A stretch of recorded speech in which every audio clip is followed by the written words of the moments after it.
I'm Skip Jeffries, back in the kitchen again, here with a stuffing meatloaf recipe that I found online. Recipe comes from Wicked Mommy. But anyways, I'm going to substitute a couple things. I want mine to be a little more flavorful, but we're going to begin with some chicken flavored stuffing.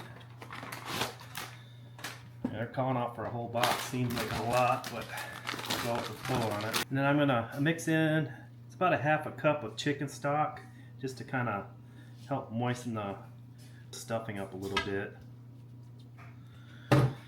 Give her a quick mix around. Usually when my mom and grandma made meatloaf, they usually used breadcrumbs or panko or even dried out bread that they had cut up.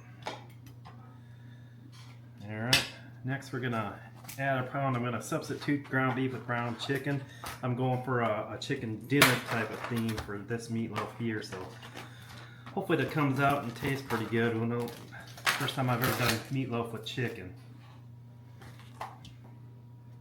Then I'm going to add, I've got some dried onions that I dried in the, I guess, dehydrator. I'm going to go ahead and add some of that. Then I also dehydrated some celery. We're going to add that to the mix too.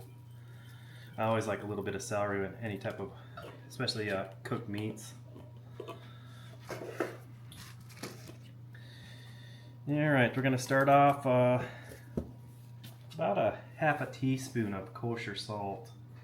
And some of the recipes I looked at specifically requested kosher salt versus either like your standard table salt or your pink Himalayan salt. I guess a little bit is more. I'm going to add a quarter teaspoon of thyme, quarter teaspoon of paprika. That one's getting kind of on the low side. I'll add that to the grocery list. Come on, get that later. I'm going to go with a teaspoon of garlic, minced garlic. And they say this recipe takes about 5 minutes to put together and about an hour to cook in the oven, so I'm going to add a quarter teaspoon of rosemary, quarter teaspoon of, I've got white pepper here, and then roughly about a teaspoon of onion, between a half and a teaspoon of onion powder. And then we're going to go with a half teaspoon of sage, and then a half teaspoon of parsley flakes. Then we're going to add in 2 eggs. And this is mainly as a binder, I guess, from my time in the kitchen. Just kind of holds the meat together.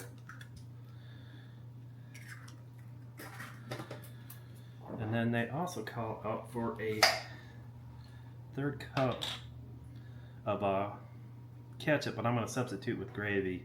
But I'm going to add a little bit to the mixture here and reserve some for the top.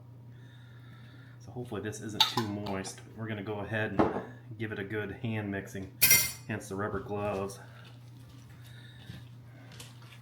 I'm going to break up some of these onions, kind of mash the meat in with the stuffing. And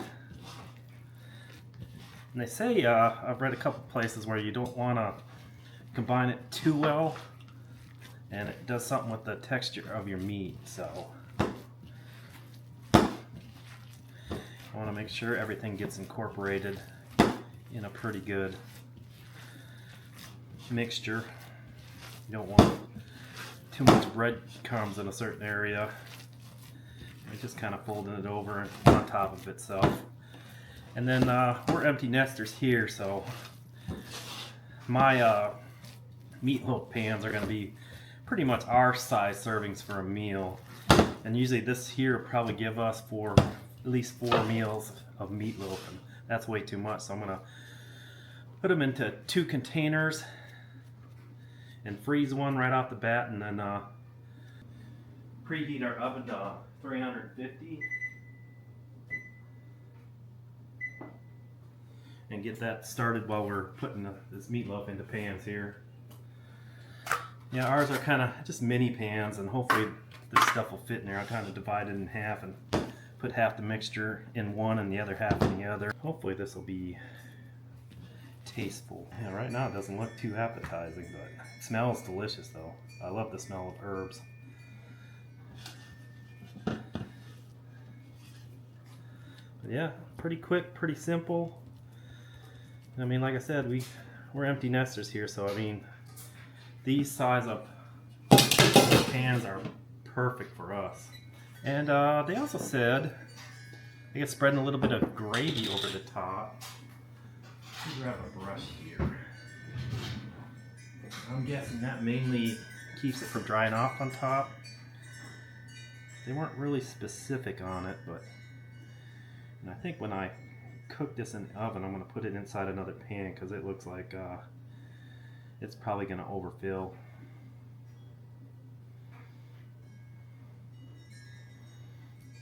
But hopefully this turns out. I guess I'll be coming back with a taste test when it's all finished and cooked, so you guys will actually. But like I said, it smells wonderful. But yeah, I'm gonna put it in the oven, let it cook for an hour, and we'll actually take it internal temp.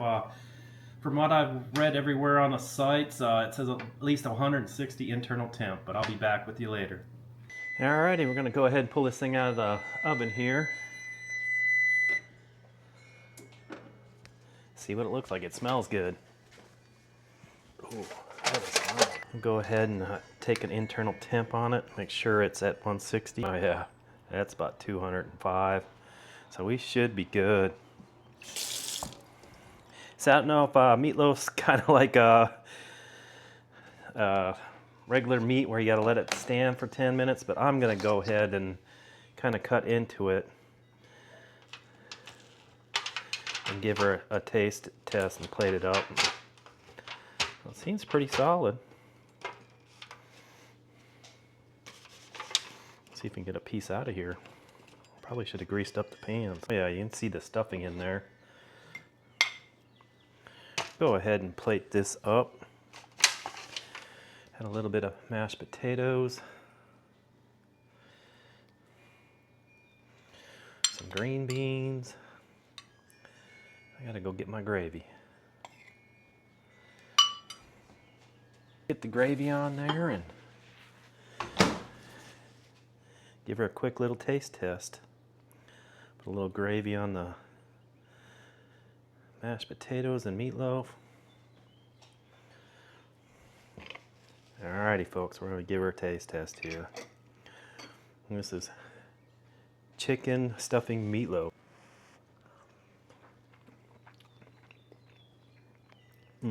That is pretty good.